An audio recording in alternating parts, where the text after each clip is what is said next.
乡亲，大家平安。今仔日是新历的3月16，旧历的2月23，礼拜一。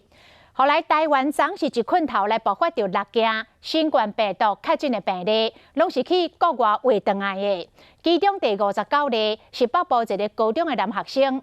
今年的1月，甲厝内底的人到希腊佚佗，得要2个月。3月初5返来到台湾，12号才来出现着症状，潜伏期有7天遮尔久。伊上课的班级停课14天，学校嘛暂停各项大型的活动。其他学校嘛毋敢大意，入校门量体温，下课一定来消毒。音乐课嘛袂当来分乐器。新北市长侯友宜上新的宣布，这个新北市高中职以下所有的老师甲学生6月底进前不准出国。桃园市长郑文灿嘛对咧宣布，桃园市高中职以下的师生是8月底进前禁止出国。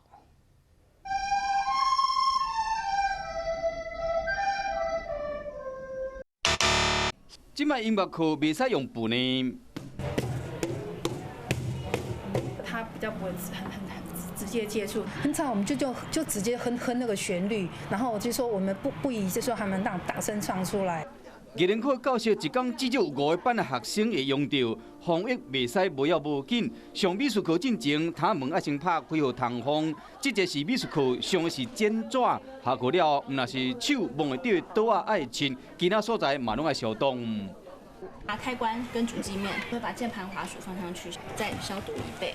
电脑使用完，老师嘛都要将这个电脑刀啊拢消毒切过，好后一班学生袂去挖着病毒。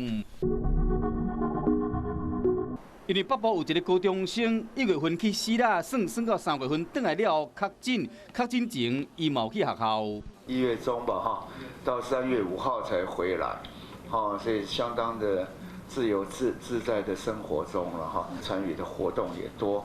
好，那这必然在我们在疫调或者整个的一个社区感染上面，好形成相当大的压力。然后，如果那些社区感染的人症状不明显的话，那就造成很大的问题。指挥中心他们只能框列到他们问得出来的，那学生的很多接触其实是问不出来的，可能连他自己都不知道他跟谁接触，比如说去厕所啦，去福利社啦，去活动中心，他可能根本不记得他跟哪一班的同学接触过。虽然确诊学生的班级虽停课，不过停课伫厝内高中生甲阿公阿嬷感情更较好，嘛袂使伤活。因为老大人为着武汉肺炎的风险加真悬，人讲读万卷书不如行万里路，不过若为着武汉肺炎，真正会走无路。